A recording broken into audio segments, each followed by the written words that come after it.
ઘરે બેઠા પૈસા કઈ રીતે ડબલ કરવા એ હું તમને આજે શીખડાવીશ. એલી પાણી પાતો. એ પાણી ગ્લાસમાં ભરતી આવું કે ગાગરમાં ભરતી આવું? અત્યારે ગ્લાસમાં પાણી ભરતી આવું ને, હું જાઉં પછી ગાગરમાં પાણી પાઈ દે. એ હા, આલ્યો પાણી પી લ્યો. તમે તો મને ઘરના કામ કરાવીને હેરાન કરી નાખી છે. ઊભા થઈને એક ગ્લાસ પાણી નથી પી શકતા? ના હો.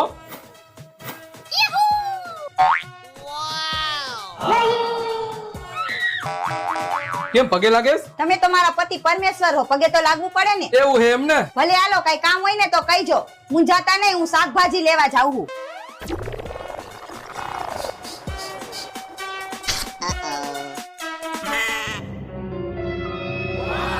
તો પૈસા આવી રીતે ડબલ કરાય મારા કલેજા. મારા કલેજા, ઈ નોટ ખોટી છે. આ બધી સ્કીમ જૂની થઈ ગઈ. તમને ખબર નથી, આપણા ઘરમાં એક હરખા 2 પરફ્યુમ પડ્યા છે. કાંઈ વાંધો નહીં, આનો બદલો તો હું